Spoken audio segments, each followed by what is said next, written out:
Thank you for joining this online class. My name is Mogo. I'm from Kitui campus, and I will be taking you through the structural mechanics. And when we are dealing with the structural mechanics, everything that we're talking about is the issue to do with the solid mechanics. And therefore, when we are discussing about the solid mechanics, or the structural mechanics in that case, we are going to look at different members of the structure. And this includes the beam, the column, the slab, and also the footing. And when we are discussing about these components of the structure, we shall be concentrating much on something to do with the way they are arranged, and also the way they come to be, or the way they are given the strength by different items. So we are going to discuss about the stress, the strain of the structure. And when we are discussing about the stress and the strain, we shall measure on those components of the structure that are making the beam, the column, the slab, and the like. So before I share the screen, I just want to tell you that in this course, we are going to have 50% the exam, 20% will be online, and 10%, that is 10% will be online, 20%, that is 40% will be practical, and at the same time, it will be the CAT session. So in this case, when we are discussing about the solid mechanics or the structural mechanics, we are dealing with the beams, the columns, the slab, and the footing. So we have just said that it is also called the solid mechanics. And as you can see from this diagram, we have different, we have a structure. In this structure, it has footings, the one that is named number 4. It has the column, the one that is named number 3. It has the beam, the one that is named number 2. And it also have the slab, which is named number 1. So the weight is applied, or in this case, it's applied on the slab. The slab is the one responsible for dispatching that weight to the beam. The beam then transfer the weight to the column, and the column will transfer the weight to the footing. So in terms of the definition that you're supposed to have, stress, we are going to see that it is the force that is applied on object per unit cross-sectional area. And therefore, we are going to look at the force. As you can see, we have the force of gravity, that is the gravity load, as you can see. That load, when we divide it by the cross-section area of the slab that is applied there on the slab, we are going to get the stress. The strain is the ratio of the change in length to the original length. And that is, you apply a force in a certain section.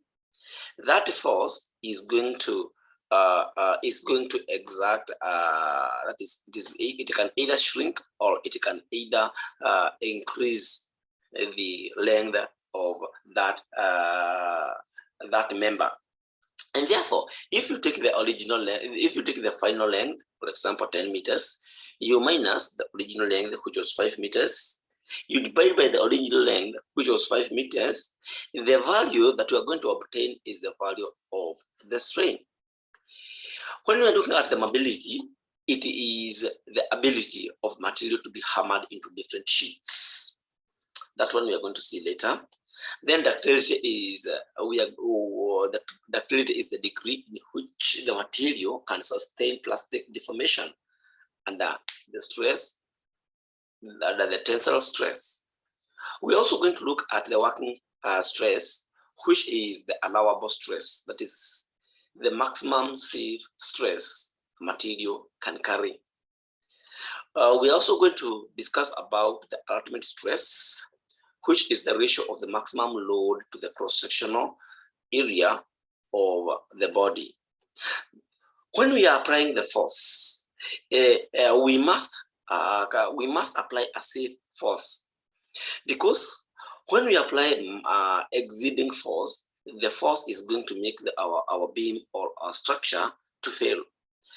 But when we are designing, we need to have the factors of safety, so that if there is an excess force that has been applied somewhere, we are going to, or it is going to, the beam is going to, or the structure itself, it is going to, that is, it will not fail because of that excessive load. So the factor of safety is the safety that is making the beam to be stronger, or it expresses how strong the system is, that it needs to be intended load for the intended load. So maximum force is 10. So we apply the factor of safety like 1.5. So that 1.5 is going to cater for any other load that can be applied unintentionally, or intentionally in that case. So we are also going to look at the composite material. This is a material that is made of 2 or more different kinds of materials. And the purpose of this one is so that we can be able to increase the stiffness of the material, or the strength of that material.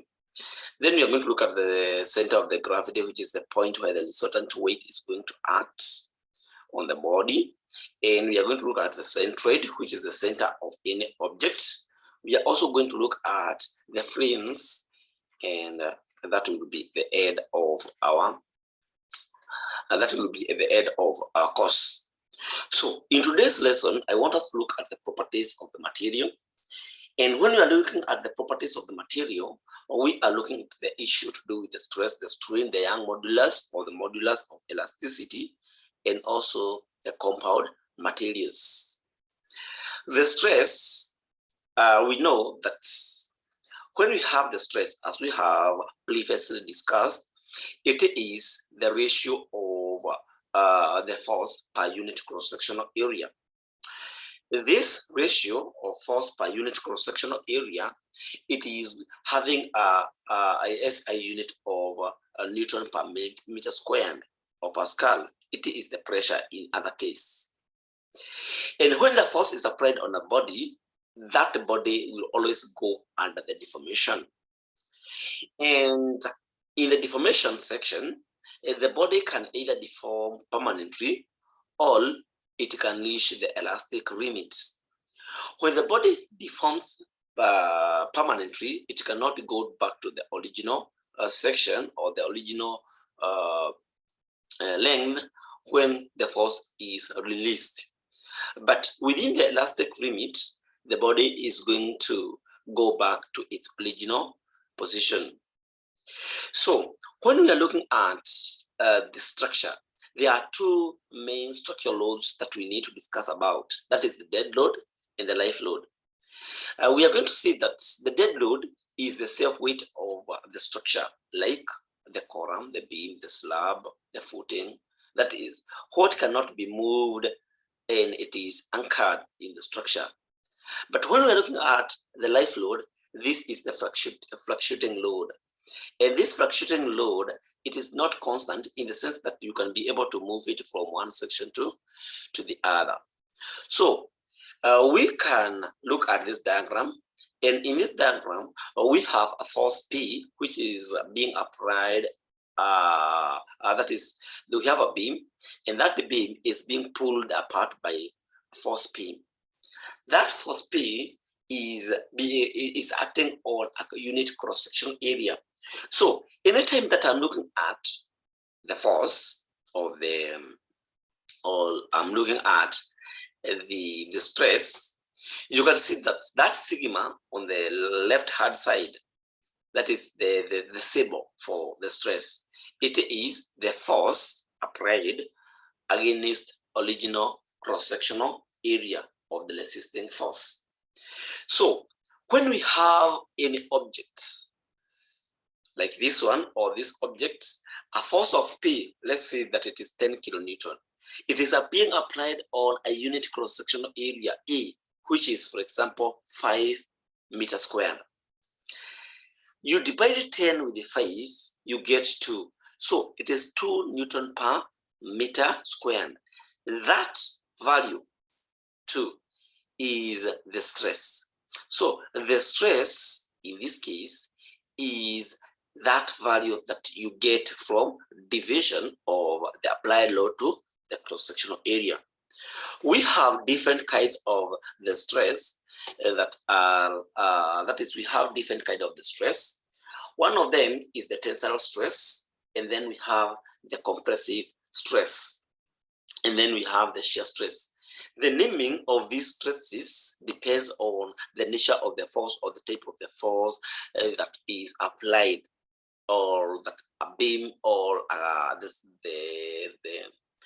the structure is experiencing. As you can see from this table, we have the load, which is the tensile. The stress, the accompanying stress, is called the tensile stress, and the strain is called the tensile strain. You can see that that beam, the black beam that you can see alongside, there is a force of there is a force that is pulling that beam apart. So when you have two equal and opposite forces pulling a beam or any member of the structure apart, the kind of the stress that is going to be developed is the tensile stress, and then we are going to have the tensile strain. Then we also have a load. When you have two equal and that is two equal forces that are pushing or coming together and squeezing the material, it is called the compressive load, and that compressive load is giving us the compressive stress and the compressive strain. There is also a possibility whereby you can have the shearing load. That is, it is tangential, two forces which are opposite to each other, but they are tangential in nature. They are going to give us the tensile stress and also the tensile strain. Looking at the tensile stress, we are going to see that in the tensile stress, these are two equal and opposite forces that are pulling the material apart, and at the end of the day, we are going to see that there is increase in length of that material. So tensile stress, as you can see from that formula, is given by the resisting force R, as you're going to see from this diagram, that we have two equal and opposite forces, which is P, as if from the diagram E. And from the cross-sectional 1-1, we are going to see that P is going to be resisted by a resisting force R at that cross-section. And also P on the left, as you can see from number C, is being pulled or is being resisted by another resisting force R. So at that cross-section, we are going to have two resisting forces that are cancelling each other because they are equal, as you can see from number D. So that is the tensile, that is as far as the tensile stress is concerned. So force per unit cross-sectional area. Then we also have the compressive stress, and the type of the stress that is induced in a body when two equal and opposite forces, P, as you can see from number A, the diagram below, pushes towards each other, resulting to the decrease in length. So the two forces are pushing towards each other. And as you can see from diagram B, you can see that the left hand force, which is P, is being resisted by another force of resisting R at that cross section. The same case is going to happen to number C. The other force of P is being resisted by another force of resisting. Therefore, that means that at the cross section of XX, we are going to have resisting forces cancelling each other, and therefore this kind of the stress is the one that we term as the compressive stress or the compressive stress. There is also a possibility whereby you have a force that is tangential in nature. That is, two equal and opposite forces are acting tangentially across the resisting section of the body, and it produces the shear stress, as you can see from this diagram. So two equal and opposite forces, they are tangential, meaning that they are not parallel towards each other. They are not coinciding with each other. They are tangential, as you can see from diagram number A and diagram number B. So the kind of the stress that is going to be imposed in this kind of a body is termed as the shear stress. Other stresses that we have include the temperature stress, and the temperature stress occur because of the thermal difference between any 2 points. So the results, it is results from the change in the temperature. When we have the change in the temperature of the body, we expect that there is thermal force that is going to be experienced. So it occurs when the body temperature is less or lower, and the body is not allowed to expand or contract freely. Therefore, as you can see from this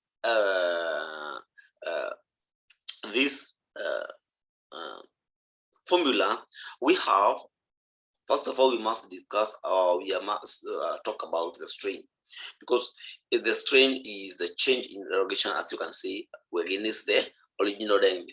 So you must get the strain, as you're going to discuss with your lecturer face-to-face class, and then you get, after getting the strain, you are supposed to multiply with the Young modulus so that you can get the thermal stress. These are the parameters that we are using in that formula.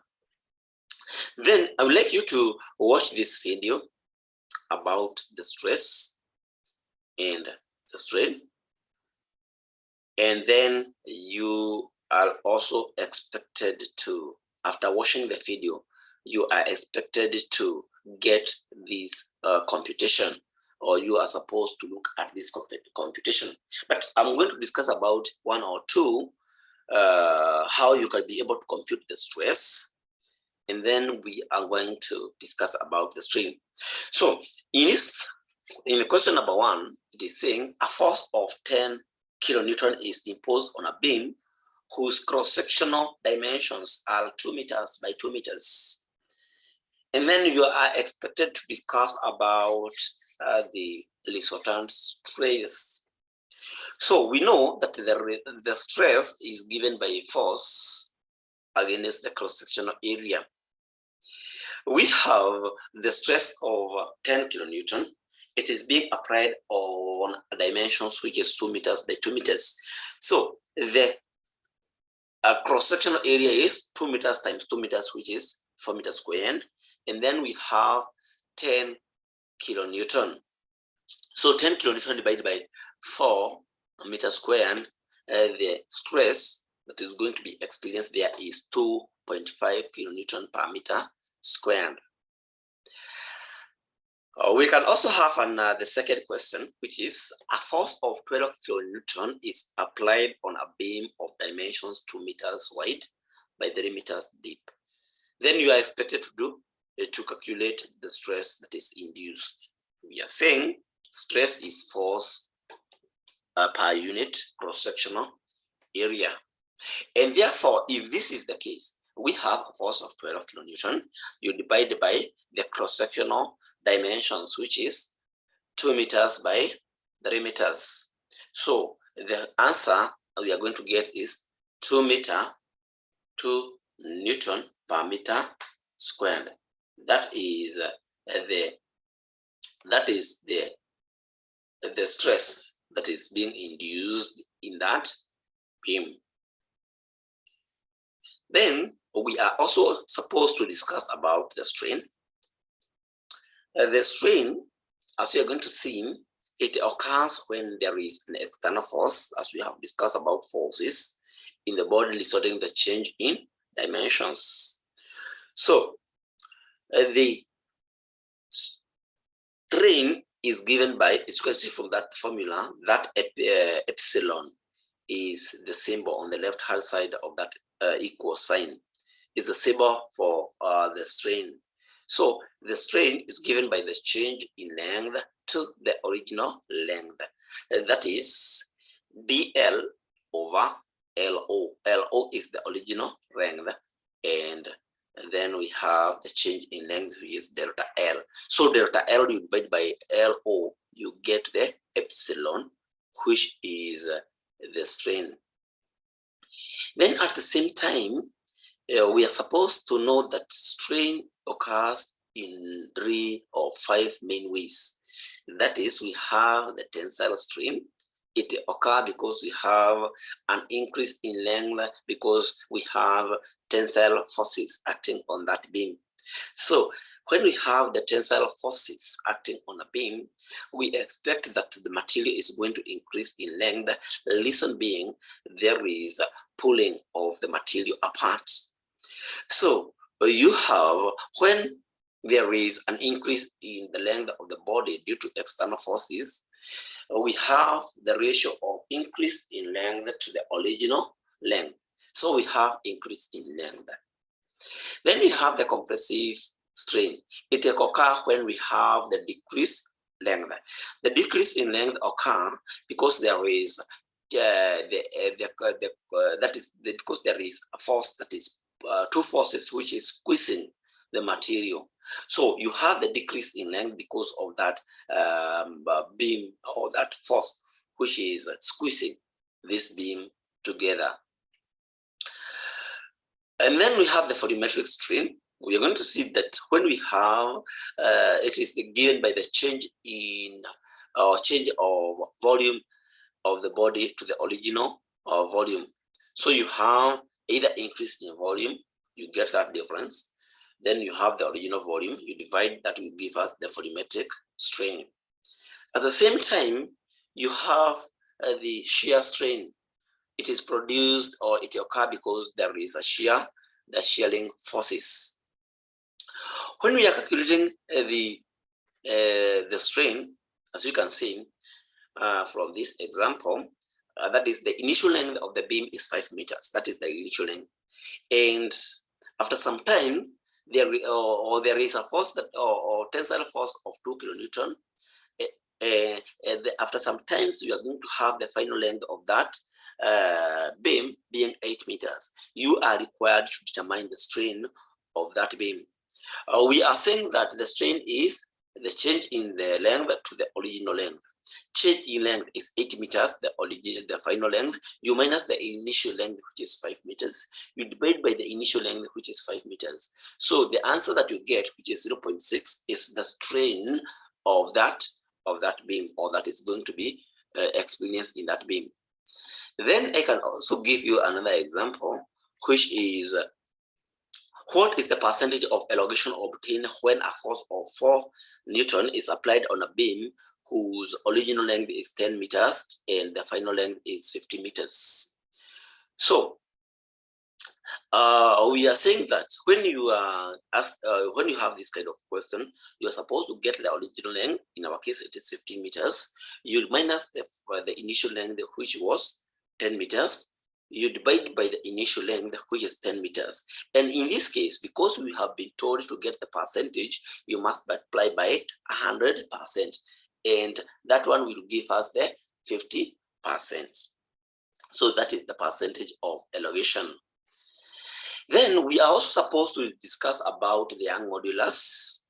And in the Young modulus, we are supposed to discuss about the Young modulus is the ratio. The ratio of what? Of a what? It is the ratio of the stress to the strain. So if you divide the stress with the strain, we are going to get the Young modulus, or the modulus of elasticity. And the SI unit of that Young modulus is going to be the same as that of the stress. Reason being, the strain does not have any SI unit. So as you can see from that formula, we have the E, the capital letter E is the one that is representing the Young modulus. It is the tensile stress over the tensile strain, or the compressive stress over the compressive strain. Then the answer that you're going to get is the answer for the young modulars. You can discuss more with your lecturer, and at the same time, I expect you to watch these videos, watch these 2 videos.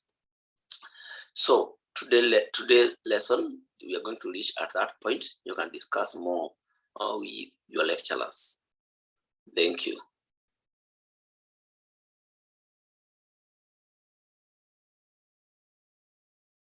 Thank you.